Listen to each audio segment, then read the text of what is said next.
30절에서 35절 말씀을 가지고 주께서 하신 일, 이런 제목으로 하나님의 말씀을 증거하겠습니다. 오늘 우리가 읽은 시편 204편은 하나님께서 온 우주를 창조하신 그 창조 사역과 또한 하나님께서 창조하신 것들을 보존하고 계시는 하나님의 은총을 찬양하는 그런 내용으로 이루어져 있습니다. 특히나 오늘 이 시편을 지은 시인은 하나님께서 온 우주 창조계 전체를 다 지으시고 그 다음에 하나님께서 그것들을 또 관리하시고 유지하고 계시는 그 하나님의 은총을 칭송하며 오늘 이 본 시를 지으게 됩니다. 도대체 하나님께서 하신 일이 무엇이길래 이토록 시인은 그토록 하나님을 칭송하고 있는가? 오늘 우리가 주께서 하신 일이 무엇인지를 살펴보고 함께 은혜를 나누고자 합니다. 주께서 하신 일 첫 번째, 지혜로 지으셨다 그랬습니다. 오늘 본문 24절 말씀을 보면은 여호와여 주께서 하신 일이 어찌 그리 많은지요. 주께서 지혜로 그들을 다 지으셨으니 주께서 지으신 것들이 땅에 가득하니라. 주께서 지혜로 그들을 다 지으셨다. 여기서 주께서 지으셨다라고 하는 말은 뭐냐면 만들다라고 하는 의미도 있지만은 다스린다라고 하는 의미도 있습니다. 이게 만들고 끝나는 것이 아니라 만들어 놓고 또 그것들을 다스리고 계신다, 그런 의미죠. 그런데 이것들은 뭘로 지으셨냐면은 지혜로 지으셨다고 했어요. 지혜로. 여기서 지으신 것이라고 하는 의미도 마찬가지로 당신의 소유물이다라고 하는 의미를 가지고 있어요. 그러니까 온 우주 하나님께서 창조하신 것들은 다 누구의 소유물이냐? 하나님의 소유물이다. 그런데 이것들은 뭘로 지으셨다? 하나님의 지혜로 지으셨다. 여기서 지혜라고 하는 것은 말씀으로도 번역이 되는데 하나님의 말씀으로 다 지어졌다 그 말입니다. 하나님께서 입을 여신 즉 다 만들어졌다 그거예요. 그리고 다 다스리게 된다 그 말입니다. 느헤미야서를 보게 되면은 이런 얘기를 하죠. 오직 주는 여호와시라. 하늘과 하늘들의 하늘과 이로의 성신과 땅과 땅의 만물과 바다와 그 가운데 모든 것을 다 누가 만드셨다? 하나님께서 만드셨다. 꼭 만들고 끝나는 것이 아니라 어떻게 합니까? 보존하신다. 다스리신다 그거죠. 보존하시오니 모든 천군이 주께 경배합니다. 잠언서를 보게 되면은 여호와께서는 지혜로 땅에 터를 놓으셨으며 명철로 하늘을 견고히 세우셨고 그의 지식으로 깊은 바다를 갈라지게 하셨으며 공중에서 이슬이 내리게 하셨느니라 그러죠. 온 우주 만물을 누가 지으셨습니까? 하나님께서 지으셨죠. 우리가 지금 눈에 보이는 것, 만질 수 있는 것, 모든 것들은 다 하나님께서 지으셨다고. 하늘과 땅과 바다와 심지어는 새와 나무와 그리고 누구까지? 우리들까지도 하나님께서 다 지으시고 뭐 하신다? 다스리고 계신다. 그게 하나님의 지혜라는 겁니다. 말씀으로 다 이루어지는 거예요. 요한복음의 말씀을 보게 되면은 자 보세요. 태초에 뭐가 계셨다? 말씀이 계셨다. 아무것도 없는 그 공허한 세계에 오직 뭐만 존재했다는 겁니까? 말씀이 존재했다는 거예요. 태초에 말씀이 계시니라. 이 말씀이 하나님과 함께 계셨으니 이 말씀은 곧 누구라고 그럽니까? 하나님이라고 그래요. 이 말씀은 누굽니까? 우리가 지금 칭하는 게 예수님이죠. 말씀이 곧 하나님이시니라. 그가 태초에 하나님과 함께 계셨고 만물이 그로 말미암아 지은 바 되었으니 지은 것이 하나도 그가 없이는 된 것이 없다. 다 누가 지었다는 겁니까? 말씀이 지었다는 거죠. 말씀. 말씀. 지혜가 지으셨다. 그 안에 생명이 있었으니 이 생명은 사람들의 빛이라. 빛이 어둠에 비치되 어둠이 깨닫지 못하더라. 그러죠. 우리가 단순하게 하나님께서 온 우주 만물을 창조하셨다. 우리가 어떻게 보면은 하나님께서 온 우주를 창조하셨다라고 하는 사실은 어떻게 보면은 하나님께서 하신 사역 중에서 최고의 사역 아닙니까? 근데 우리는 그것을 크게 받아들이지 못한다는 데 문제가 있는 거예요. 그리고 온 우주가 어떻게 다 저렇게 운행을 할까? TV나 과학, 영상이나 이런 걸 보더라도 어떻게 그렇게 신비로울 수가 있을까?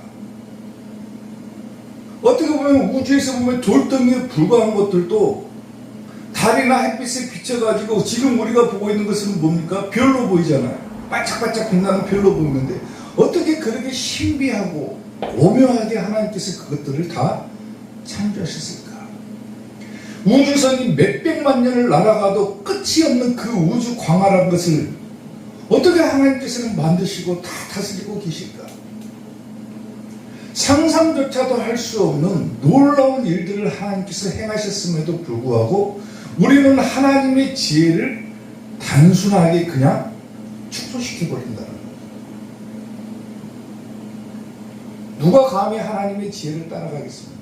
아무도 따라갈 수가 없죠. 우주를 보도 그러잖아요. 지구 하나만 보더라도 신비로운 것들이 넘쳐나는데 이 지구 밖을 벗어나면 얼마나 신기합니까? 그런 우주가 과학자들이 말하기를 몇백 개가 있다고 해요. 몇백 개가.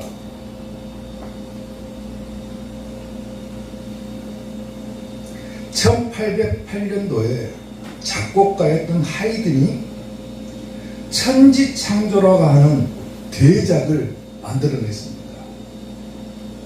그래가지고 이 대작이 작곡한 이 음악이 비엔나에서 연주된 적이 있었습니다. 연주된 적. 천지창조에 대한 신비로운 것들을 곡으로 쓴 거죠. 곡으로. 그 당시에 하이든은 몹시 늙었고 병이 들어가지고 자기가 앉을 의자를 끌어당길 힘조차도 없는 그런 상태였어요. 그 상태에서 천지창조가 비엔나에서 연주가 되고 사람들이 그 웅장함에 놀라가지고 연주가 끝나자 사람들이 일어나서 기립박수를 치면서 이 곡을 작곡한 하이든을 칭송하기 시작합니다. 그러자 앉을 힘도 없던 이 의자를 끌어당길 힘조차도 없던 하이든이 깜짝 놀라가지고 그 자리에서 일어나가지고 손사래를 치면서 사람들을 향해서 얘기를 합니다. 뭐라고 얘기를 하냐면 아닙니다. 아닙니다. 이 작품은 내가 만든 것이 아니라 위에 계신 하나님으로부터 온 것입니다. 오직 이것은 하나님의 은혜로 된 것이지 내 것이 아닙니다. 이 얘기를 남깁니다. 비록 자기가 하나님께서 만드신 오묘한 세계를 곡으로 만들었었지만은 이 모든 우주 만물을 만든 것은 누구라는 겁니까? 하나님이라는 거예요. 하나님. 그러니까 자기가 칭송을 받는 것이 아니라 누가 칭송을 받아야 된다는 거예요? 하나님께서 칭송을 받아야 돼요. 이것은 오직 은혜로 된 것이지 내 것이 아닙니다. 이게 하이든의 마지막 말이었다는 거예요. 사랑하는 성도 여러분, 우리가 하나님의 은혜를 곳곳에서 다 보고 느낄 수가 있죠. 심지어는 만질 수도 있죠.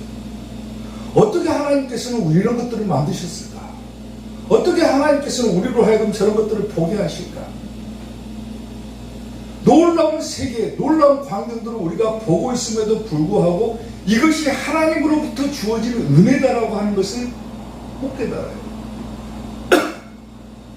그걸 신학에서는 일반은총이라고 그러는 거예요. 일반은총. 특별하게 주시는 은총이 있잖아요. 성령이라든가 우리가 방언 은사라든가, 이게 특별 은총이라고 한다면 일반 은총은 우리가 지금 눈에 보고 있는 모든 것들이 다 일반 은총인 거예요. 하늘과 땅과 바다와 나무와 새와 이런 것들이 다 하나님으로부터 온 것임을 우리가 알고 있음에도 불구하고 이게 하나님께서 우리에게 주신 은혜다라고 하는 사실을 못 깨달아. 그러니까 오늘 본문의 시편에 지을 이 시인은 뭐라고 합니까? 하나님께서 이 모든 것들을 다 하나님의 지혜로 지으신 거, 또 그것들을 보존하고 계시는 것을 볼 때 우리가 하나님을 칭송하지 않을 수가 없다라고 하는 거예요. 주께서 만드셨다. 사랑하는 성도 여러분, 우리가 곳곳에서 하나님의 은혜를 발견할 수가 있는 거예요. 심지어는 걸어가면서 하늘을 쳐다보고 또 이게 하나님께서 우리에게 주신 은혜구나. 숨을 쉬면서도 이 공기가 없었다면 우리가 어떻게 살까? 이게 하나님께서 우리에게 주신 은총이구나. 그런 은혜들을 찾아내고 또 그런 은혜들을 느끼고 그런 은혜들에 대해서 감사하며 사는 여러분들이 되시기를 주님의 이름으로 축원합니다. 주께서 하신 일 두 번째, 때를 따라 먹을 것을 주신다고 그랬습니다. 오늘 보면 27절 말씀을 보면은 이것들은 다 주께서 때를 따라 먹을 것을 주시기를 바라나이다 그랬습니다. 하나님께서 온 우주 만물을 창조하시고 우리도 다 만드셨죠. 하나님께서. 그리고 이것들은 뭘 바란다는 거예요? 때를 따라 먹을 것을 주시기를 바란다. 그러니까 때를 따라 먹을 것을 주시는 주체는 누굽니까? 하나님이시다. 아멘. 여기서 때를 따라라고 하는 이 단어의 의미는 쉬지 않고 계속해서 끊임없이 이런 뜻을 가지고 있습니다. 끊임없이 계속해서 하나님께서 주신다. 그리고 때를 따라 먹을 것을 주시기를 바란다 그랬죠. 바란다. 바라나이다라고 하는 이 단어는 뭐냐면 기대한다, 소망한다, 그런 의미. 그러니까 다시 말하면, 바꾸어 말하면 우리가 때를 따라서 먹을 것을 얻기 위해서는 뭘 해야 된다는 의미입니까? 하나님을 소망해야 된다는 의미. 아멘? 내가 뭔가를 양식을 얻어먹기 위해서는 뭐 해야 된다? 하나님께 바라야 된다, 기대해야 된다, 소망해야 된다. 사랑하는 성도 여러분, 우리가 진정으로 먹어야 될 양식은 두 가지 양식이 있습니다. 첫 번째 양식은 뭡니까? 우리의 입으로 들어가는 음식이죠. 이 음식이 없으면 사람은 죽습니다. 또 한 가지 양식은 뭐가 있습니까? 영의 양식이 있습니다. 영의 양식은 뭡니까? 하나님의 말씀이죠. 근데 잘못된 양식을 먹으면 어떻게 됩니까? 예를 들어서 우리가 입으로 들어가는 음식을 섭취를 하는데 제대로 된 음식을 먹어야 돼요. 근데 잘못된 상한 음식을 먹게 되면 어떻게 돼요? 우리 몸에 병이 발생하죠. 마찬가지로 영의 양식도 마찬가지로 건전하고 건강한 양식을 먹어야 우리의 영이 건강해지듯이, 만약에 우리가 상한 양식을 먹었다 그러면 어떻게 됩니까? 우리의 정신이 피폐해져 버립니다. 오늘날 우리가 하나님께서 우리에게 양식을 주셨습니다. 그 양식이 뭐냐면은 바로 우리가 가지고 있는 이 하나님의 말씀, 성경이죠. 성경을 통해서 우리가 하나님의 양식을 공급을 받아요. 그런데 하나님의 말씀이 아닌 일반 세상에서 우리가 배우고 익히는 학문이라든가 철학이라든가 윤리라든가 상한 음식들을 잘못 먹게 되면은 우리 영이 어떻게 됩니까? 피폐해져 버립니다. 지금의 이 시대를 갖다가 무슨 시대라고 합니까? 기근의 시대라고 부릅니다. 기근의 시대. 어떤 기근의 시대냐면은 영의 양식의 굶주린 시대라고 얘기를 해요. 하나님의 말씀에 굶주려 있는 시대다, 그렇게 얘기를 합니다. 사람들이 그렇게 성경을 많이 읽고 인터넷이나 이런 것을 통해서 하나님의 말씀을 듣고 그래도 정작 하나님의 양식을 섭취를 못하는 거예요. 기근의 시대. 설교하는 사람들도 마찬가지고 듣는 사람들도 마찬가지고 하나님의 양식을 섭취를 못해요. 그래서 기근의 시대라고 얘기해요. 기근의 시대. 이 기근의 시대는 이미 성경에 다 예언이 되어 있는 거죠. 말세가 되면 기근의 때가 이른다고 그랬어요. 기근. 아모스에서는 뭐라고 얘기를 하냐면 아모스 8장 11절을 보세요. 주 여호와의 말씀이니라 보라 날이 이를지라. 마지막 날을 말하는 거죠. 내가 기근을 땅에 보내리니. 기근을 누가 보낸다고 합니까? 하나님께서 보내신다. 땅에. 우리가 사는 곳에 기근을 보내신다고 그래요. 하나님께서. 기근을 땅에 보내리니 양식이 없어서 줄인 것이 아니다. 물이 없어서 가람이 아니요. 어떤 기근입니까? 하나님의 말씀을 듣지 못한 기갈이라. 어떤 사람은 그렇게 얘기하겠죠. 목사님, 아니 교회 가면은 설교를 통해서 하나님의 말씀을 듣고 오는데요. 인터넷을 통해서 하나님의 말씀을 듣고 끊임없이 하나님의 말씀을 읽고 또 쓰기도 하고 그러는데 어떻게 우리가 양식이 없는 그런 하나님의 말씀을 듣지 못한 기근의 시대를 살고 있습니까? 그래도 하나님께서는 뭐라고 합니까? 기근의 시대라고 그래요. 여호와의 말씀을 듣지 못한 기갈이라. 사람이 이 바다에서 저 바다까지 북쪽에서 동쪽까지 비틀거리며 하나님의 말씀을 구하려고 돌아다녀도 얻지 못하니 그날의 아름다운 처녀와 젊은 남자가 다 가라에 쓰러져 버릴 것이다. 자기 스스로가 느끼기에 나는 오늘도 하나님의 말씀을 들었습니다. 목사님, 나는 교회 가가지고 말씀 듣고 왔어요. 근데 내가 양식이 없다고요? 못 먹었다고요? 그 양식이 어떤 양식입니까? 아까도 얘기했다시피 잘못된 양식을 먹으면 그렇게 된다. 아멘.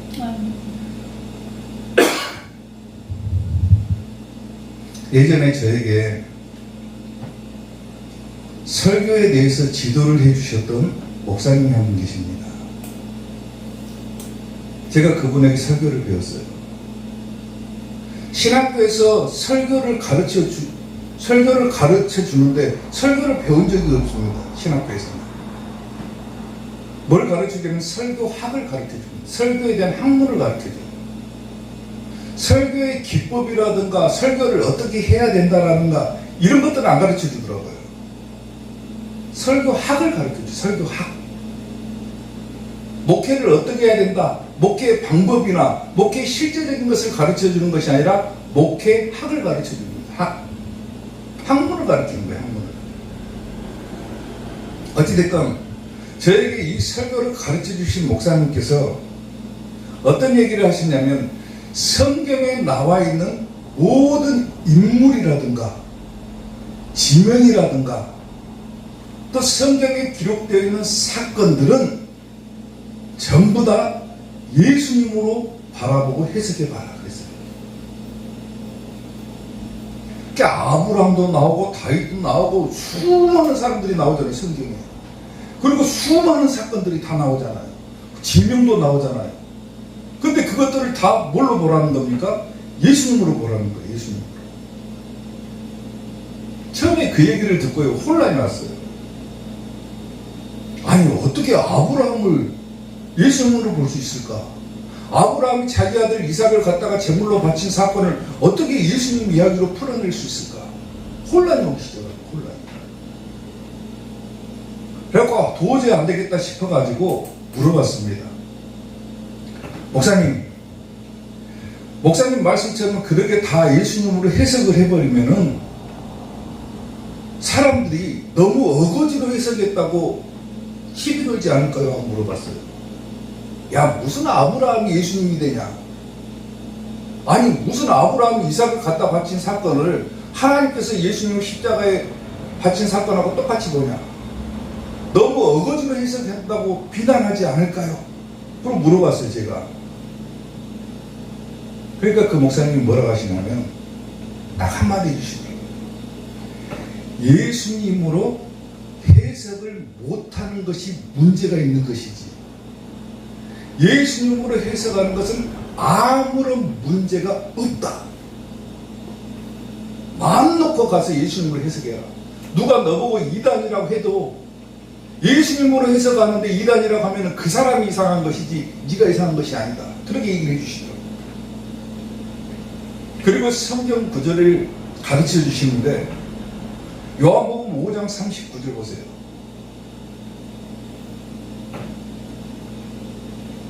너희가 성경에서 영생을 얻는 줄 생각하고 성경을 연구하거니와.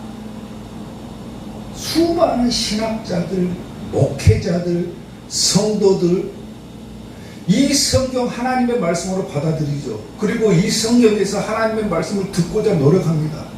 이 하나님의 말씀, 양식을 먹어야 자기가 영원히 살 수 있는 영생을 얻기 때문에 이 성경에 대해서 깊이 연구하고 막 해석하고 난리를 치죠. 근데 성경을 연구하거니와 이 성경은 누구에 대한 것이라고 얘기를 합니까? 애기에 대한 것이라고 증거해요. 아멘. 누구 얘기를 하는 거예요? 예수님. 예수님으로 바라보지 못하면은 아무리 성경을 연구하고 영생을 얻으려고 하고 말씀을 구하려고 양식을 구하려고 이리저리 돌아다녀도 그 양식을 얻지 못하고 다 아까쯤에 아모스 말씀처럼 가라에 쓰러져 버린다 그거예요. 성경을 단순하게 학문적인 범위로만 받아들이고 뭐 어떤 이야기나 지명으로만 받아들이고 열심히 연구하시는 막 신학자들, 신학 박사들 있고 지리학자들 있고 다 하죠. 근데 정작 빠진 것은 뭐냐면 예수님으로 해석하지 못하면 아무리 성경을 들여다봐도 제대로 된 양식을 섭취할 수가 없다는 거예요. 너희가 성경에서 영생을 얻는 줄 생각하고 성경을 연구하거니와 이 성경은 누구에 대한 것? 예수님에 대한 것이다. 자, 고린도후서 보세요. 우리가 이 같은 소망이 있으므로 담대히 말하노니 우리는 모세가 이스라엘 자손들에게 장차 없어질 것의 결국을 주목하지 못하게 하려고 수건을 그 얼굴에 쓴 것 같이 아니하노라 그래요. 그리고 보세요. 그러나 그들의 마음이 뭐하여? 완고하여. 여기서 완고하다라고 하는 말은 뭐냐면 악하다 그 말입니다. 악하다. 완악하다 그 말이에요. 그들의 마음이 지극에서 악하여 오늘까지도 구약을 읽을 때에 그 수건이 벗겨지지 아니하고 있으니 그 수건은 그리스도 안에서 없어질 것이라 그래요. 이스라엘 백성들은 당시에 성경이 뭐가 있었습니까? 지금 우리가 보고 있는 성경은 신약 성경, 구약 성경이 있지만 당시에는 성경은 뭐밖에 없어요? 구약 성경. 그리고 그 중에서도 뭐밖에 없습니까? 5가지 책. 모세 오경밖에 없어요. 근데 모세 오경을 아무리 뒤적뒤적 해봐도 예수님 이야기가 있습니까? 없습니까? 없어요. 근데 뭐라고 얘기를 합니까? 그들의 마음이 악하다고 했어요. 악해가지고 아직까지도 구약을 읽을 때 그 수건이 벗겨지지 않고 있으니 그 수건을 벗길 수 있는 방법은 뭐라겠습니까? 그리스도 안에서 없어진다. 아멘. 성경을 읽을 때 수건으로 덮어버려요. 성경을. 보입니까? 안 보입니까? 안 보이죠. 근데 그 수건을 벗길 수 있는 것은 뭐밖에 없다? 예수님밖에 없다. 아멘. 그러니까 이스라엘 백성들 모세 오경은 줄줄줄줄 외우고 댕깁니다. 토라 성경이라 해가지고 막 외우고 댕기고 막 집이고 어디고 다 써붙이고 댕기고 거의 못 외우는 사람이 없을 정도입니다. 모세 오경은. 근데 뭐가 없어요? 예수님이 없어요. 예수님이.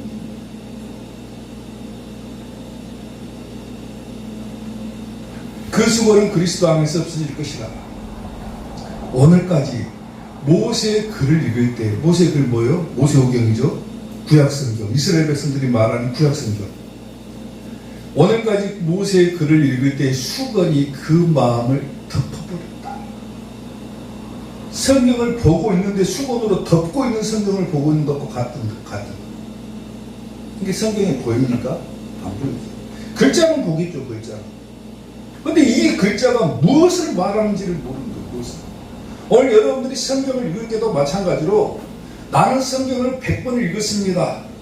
나는 평생 살면서 성경 필사만 100번을 했습니다. 훌륭하죠, 신앙은.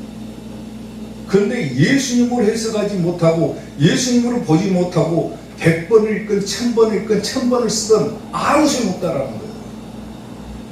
제가 그래서 자주 하는 얘기가 뭡니까? 성경 1000번 만번 읽어봐라. 아무 소용없다. 1000번 만번을 써도 그 사람이 열정은 칭찬해 줄만 하나 아무 소용없다 그거. 한 번을 읽더라도 예수님으로 바라는 거예요. 예수님. 아멘. 오늘까지 모세의 글을 읽을 때 수건이 그 마음을 덮었도다. 그러나 언제든지 주께로 돌아가면, 여기서 주께로 돌아가면 뭡니까? 예수님으로 보면은, 예수님으로 해석하면 그 수건이 뭐한다? 벗겨진다. 벗겨진다. 주는 영이시니 주의 영이 계신 곳에는 뭐가 있다? 자유가 있습니다. 그래야 하나님의 말씀을 깨닫고 우리가 마음의 자유함을 얻고 내 양식을 섭취할 수 있게 됩니다. 우리가 다 수건을 벗은 얼굴로 거울을 본 것 같이 주의 영광을 보매 그와 같은 형상으로 변화하여 영광에서 영광에 이르니 곧 주의 영으로 말미암으리라. 아멘. 예수님으로 수건을 벗겨라. 저에게 설교를 가르쳐 주셨던 그 목사님이 예수님으로 해석을 못하는 사람들이 문제다. 누가 너보고 예수님으로 해석하는데 너보고 누가 비난하면 그 사람이 문제지 너는 아무런 문제가 없다. 죽이 되든 밥이 되든 성경은 예수님으로 봐야 된다. 모든 인물들, 사건들, 지명들 그것까지도 다 예수님으로 봐.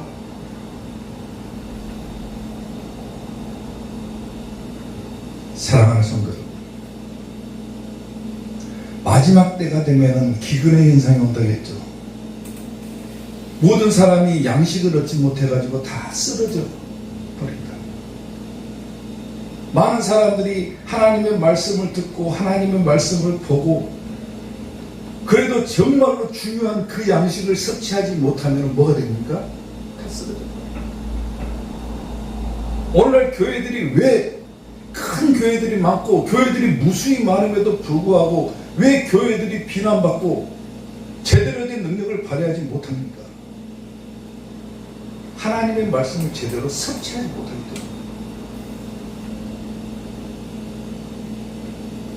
10월 27일인가요? 27일 날 종교개혁주일 기념으로 해가지고 뭐 200만 명의 성도가 서울에서 모여가지고 집회를 한다고 그래요. 200억의 성금을 모아가지고 뭐 동성애법 반지하는데 찬주한다. 뭐 이런 취지로 해가지고 성도들이 전부 다 서울에서 모이기로 하고 교회들마다 전부 다 그것들을 광고하고 들떠가지고 뭐 하냐면은 우리가 다 쏠러가지고 그 집회에 참석하자. 동성애법 방지하자.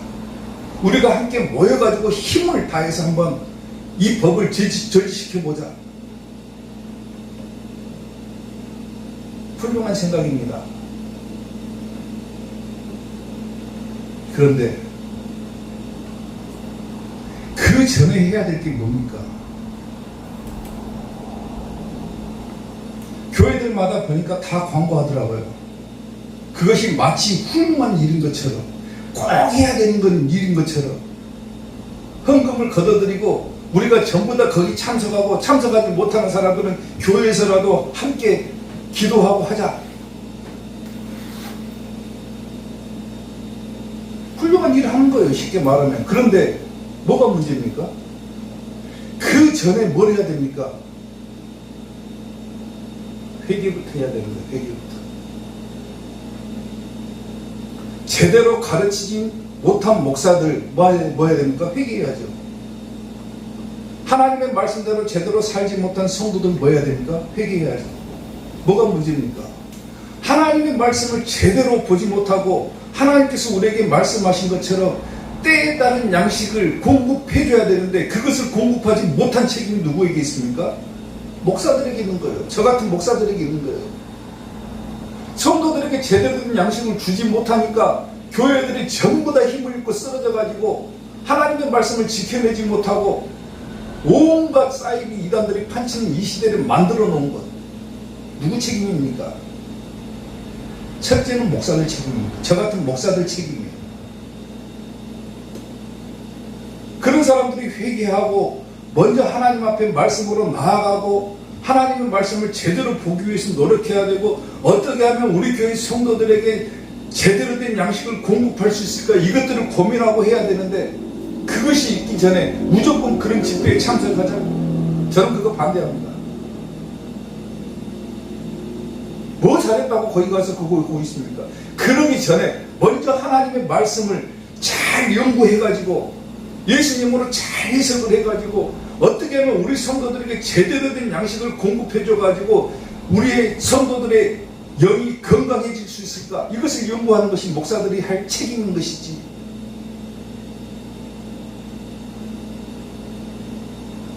회개부터 해야 되는 거예요. 회개부터. 자, 지나갔습니다. 한번 보세요. 마태복음 24장 45절 보세요. 자, 충성되고 지혜 있는 종이 되어 주인에게, 여기서 주인은 누굽니까? 하나님이시죠. 주인에게 그 집 사람들을 맡아. 그 집 사람들은 누구예요? 성도들을 말하는 겁니다. 누가 충성되고 지혜 있는 종이냐? 누가 충성되고 지혜 있는 종이냐? 주인으로부터 그 집 사람들을 맡아가지고 때를 따라 양식을 나눠주는 자가 충성되고 지혜로운 종이라는 거예요. 아멘? 그러니까 목사라면 뭐 해야 됩니까? 성도들에게 때를 따라 양식을 나눠주는 자가 돼야 되는 거예요. 근데 성도들에게 건강한 양식을 줘야죠.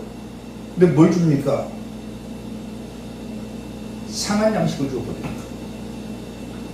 이 강단에서 예수님 이야기를 하는 것이 아니라 무슨 얘기를 합니까? 도덕적인 이야기를 합니다.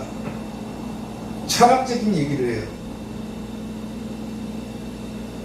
교양 있는 말을 하고 고상한 말을 하고 사람들을 듣기에 아름다운 말로 하고 그러니까 성도들이 상한 음식을 먹고 다 상해버려요.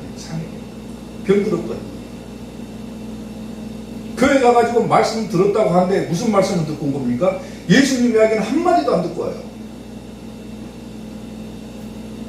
목사님께서 아름답게 막 말로 아름다운 말로 막 미사오구를 사용해가지고 막 아름다운 말로 하고 포장해가지고 막 여러 가지 이야기를 하고 교양적인 얘기 막 도덕적인 얘기 철학적인 얘기 막 이렇게 하니까 야 우리 목사님 참 똑똑하시다. 어떻게 저렇게 막 폭넓게 막 학문적인 연구를 하신지 모르겠다고 막 교양 있는 말을 하고 막 철학적인 얘기를 하고 모르는 지식이 없을 정도로 온갖 세상의 지식이 막 박학다식 해가지고 그런 것들을 우리에게 다 전해준다고 그래가지고 우리가 너무나도 좋다고 목사님 똑똑하고 그게 한마디로 헛소리라는 겁니다. 헛소리.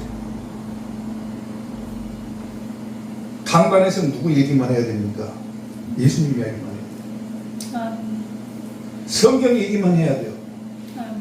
성경 한 구절 읽어놓고 백날 다른 소리만 하고 있습니다.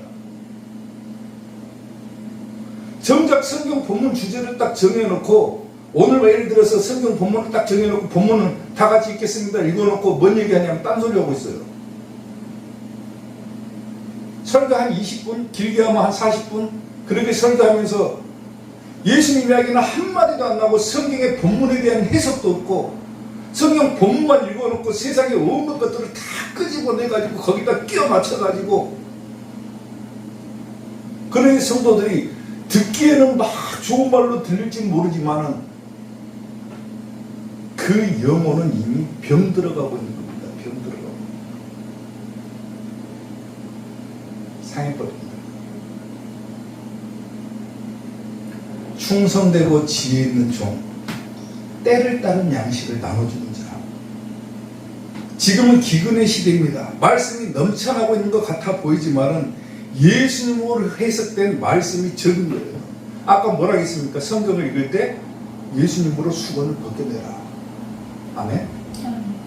이 성경을 사람들이 영생을 얻는 줄 알고 연구하거니와 이 성경은 누구에 대한 것? 예수님에 대한 것. 그러니까 성경을 얘기를 했으면 누구 얘기를 해야 되는 거예요? 예수님 얘기해야 되는 거예요. 그래야 성도들이 건강해지는 겁니다. 전부 다 병 들어가고 있으니까, 교회들이 전부 다 병 들어가고 있으니까 어떻게 됩니까? 온갖 잡다한 것들이 다 교회 안으로 들어와가지고 막 교회를 흔들어 놓으니까 그걸 막 대비를 못하는 거예요. 이제서 한 200만 명 모이면 뭐 할 겁니까? 200억 헌금 모으면 뭐 할 거예요, 그걸로? 교회가 먼저 회개해야죠, 회개하고.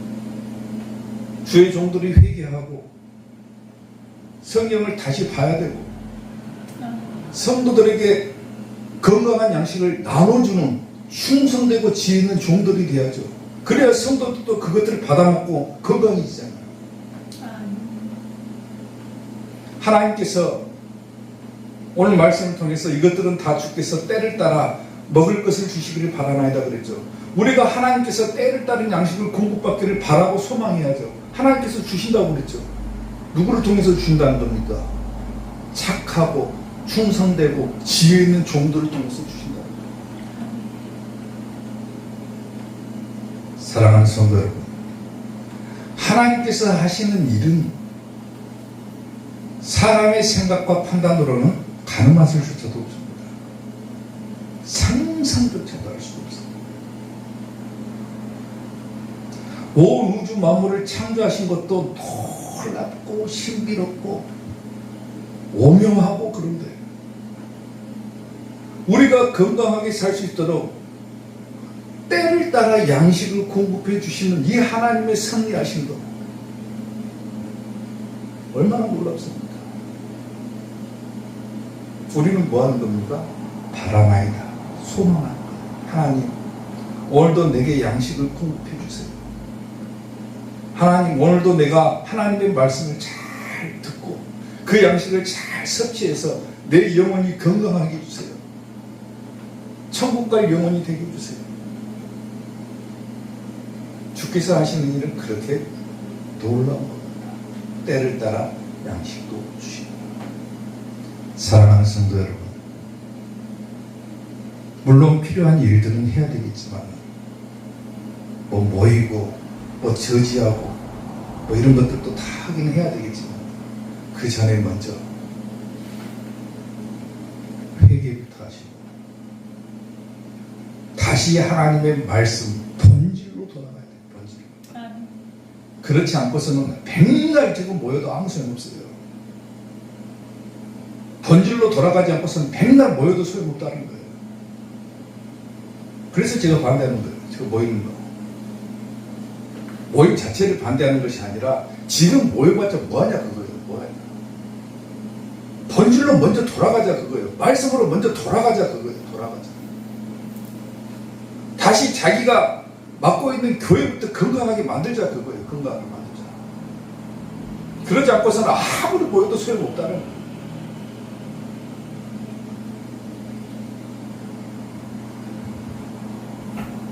하나님께서는 때를 따라 먹을 것을 주신다고 했습니다.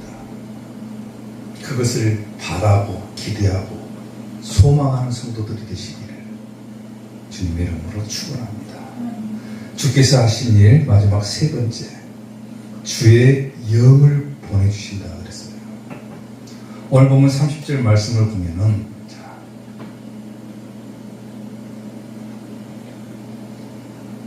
자 30절 말씀 보면 주의 영을 보내어 그들을 창조하사 지면을 새롭게 하시나이다 그랬어요. 주의 영을 보내신다 그랬죠. 주께서 도대체 우리에게 하시는 일이 무엇이냐? 주의 영을 보내주신다는 거예요. 이게 뭡니까? 성령님을 보내주신다. 성령님을 보낸다 그랬죠. 보낸다. 여기서 보낸다라고 하는 단어는 내 던져버린다 그런 의미도 있지만은 인도한다 그런 의미도 있어요. 인도한다. 그러니까 성령님을 보내가지고 뭐 해준다는 겁니까? 인도해 주신다. 아멘. 아멘. 주께서 하시는 일입니다. 요한복음 16장 13절을 보면은 그러나 진리의 성령님이 오시면은 그가 너희를 모든 진리 가운데로 인도하시는 거죠. 인도해 주신다고요. 그가 스스로 말하지 않고 오직 들은 것을 말하며 장래 일을 너희에게 알려주신다. 그가 내 영광을 나타내리니 내 것을 가지고 너희에게 알리시겠습니다. 예수님께서 가시면서 뭐라 합니까? 나는 가지만은 내가 너희를 위해서 뭘 보낸다 합니까? 성령님을 보내주신다. 아멘. 그리고 그 성령이 너희를 인도할 것이다. 아멘. 그리고 내가 말한 것을 성령이 다 너희에게 깨닫게 해주시고 가르쳐 주실 것이다. 아멘. 너희가 비록 병들고 썩은 양식을 먹고 죽어가고 있으나 성령님이 너희에게 역사하시면 너희가 다시 살아날 것이다. 아멘. 아까 얘기했죠. 구약을 읽을 때 뭘로 보라 했습니까? 예수님을 해석을 하겠죠.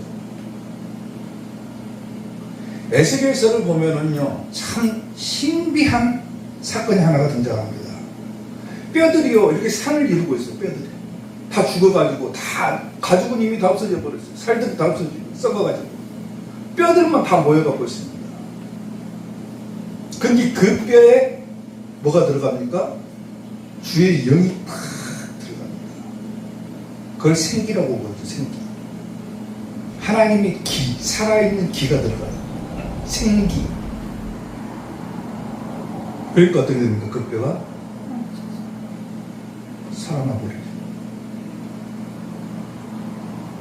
또 내게 이르시되 인자야 너는 생기를 향하여 대언하라. 생기에게 대언하여 이르기를 주 여호와께서 이같이 말씀하시기를 생기야 사방에서부터 와서 이 죽음을 당한 자에게 불어서 살아나게 하라. 그래, 살아나게 하라.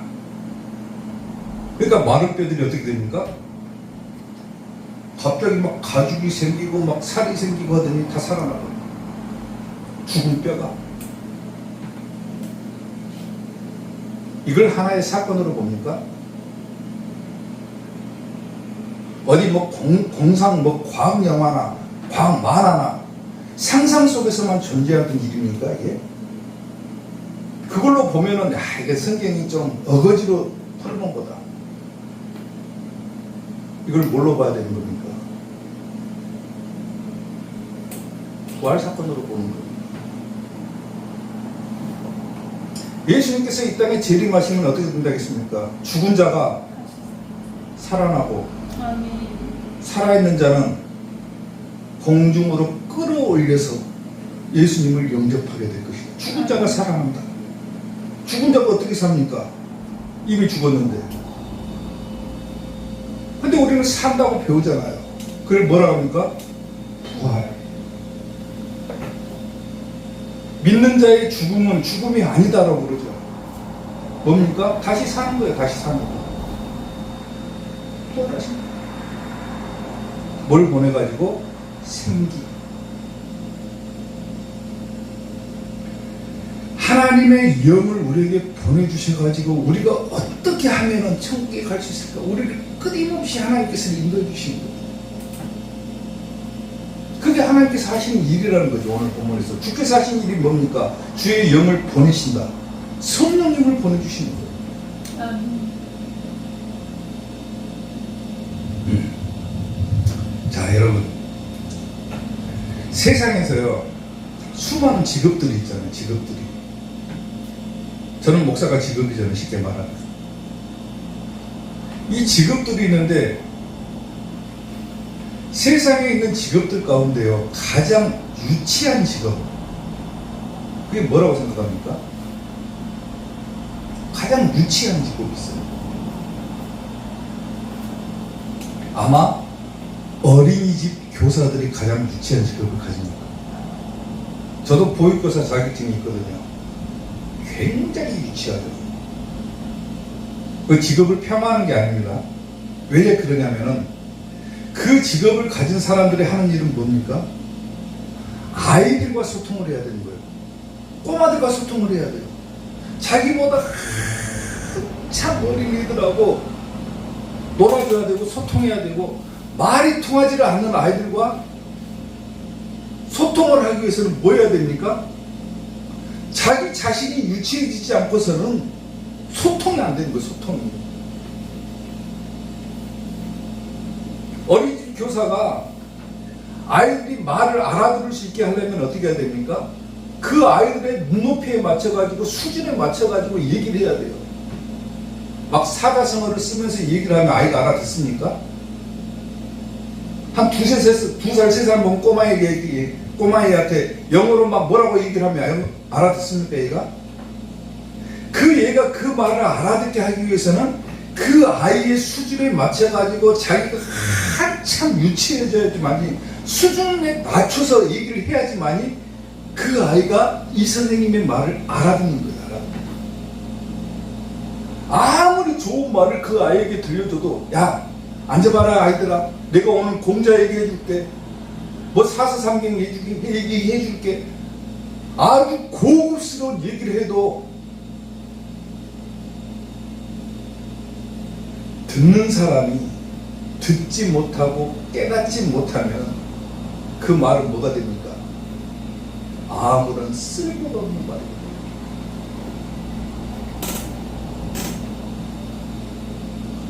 하나님께서 우리에게 어마어마하게 고급진 이 음식을 우리에게 주셨고, 이 고급진 말들을 우리에게 다 건네주셨어요. 근데 우리는 하나님에 비하면 어떻게 우리가 하나님의 세계를 이해를 합니까? 하나님의 말씀을 이해를 못하죠. 우리는 하나님께서 온 지혜로 다 세상을 창조하시고 지혜로 다 말씀하시는데, 아니 어떻게 어리석은 인간이 피조물 따위에 불과한 우리가 하나님의 것을 다 이해를 합니까? 이해를 못하죠. 하나님의 말씀을 우리가 이해하기 위해서는 뭐 해야 됩니까? 누군가의 도움을 받아야죠. 도움을. 그게 누굽니까? 성령님이시라는 거예요. 성령님. 아무리 예수님께서 이 땅에 오셔가지고 3년 동안 사역하시면서 사람들에게 기적을 보여주셔도, 아무리 좋은 말씀을 해주셨어도 사람들이 그것을 이해를 합니까? 못했잖아요. 그러니까 결국은 예수님은 다 십자가에 못 박아 죽여버리는 거예요. 아니 죽은 자를 그냥 살려주시기도 했는데, 그 기적을 보면서도 예수님을 깨닫지 못하고 아직까지도 2000년이 지난 지금까지도 예수님이 오시지 않았다라고 얘기하는 그런 어리석은 사람들이 얼마나 많이 존재합니까? 못 깨닫는 거예요. 못 깨닫는 거. 아직도 저쪽에서는 뭐라고 합니까? 메시아가 오시기만을 기다리고 있는 사람들이 수두룩합니다. 수두룩. 이미 오셨고 다시 오신다고 얘기하심에도 불구하고 아직도 초림하지 않았다 얘기를 해요.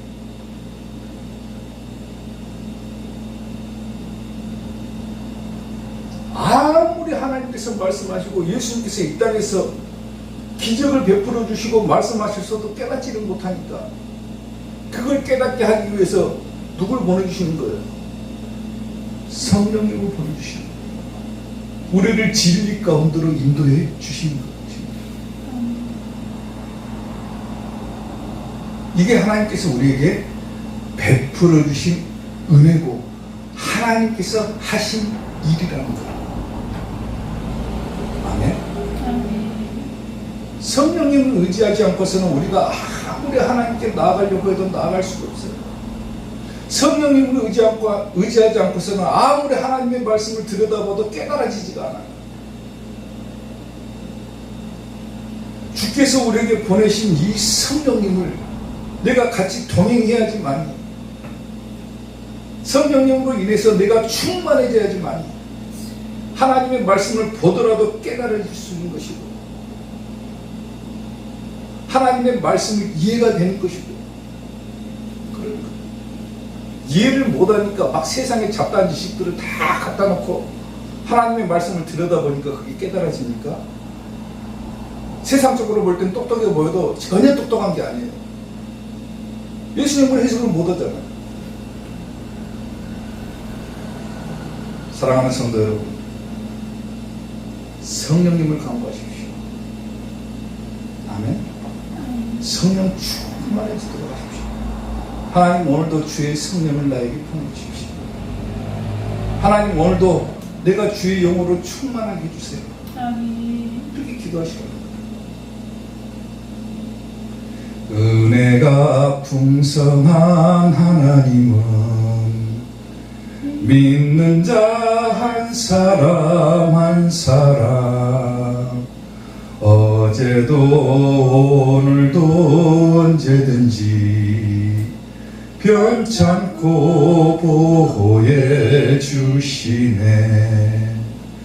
주여 성령의 은사들을 오늘도 내려 주소서. 성령의 뜨거운 불길로서 오늘도 충만케 하소서. 아멘. 아멘. 하나님께서는 이미 다 하셨습니다.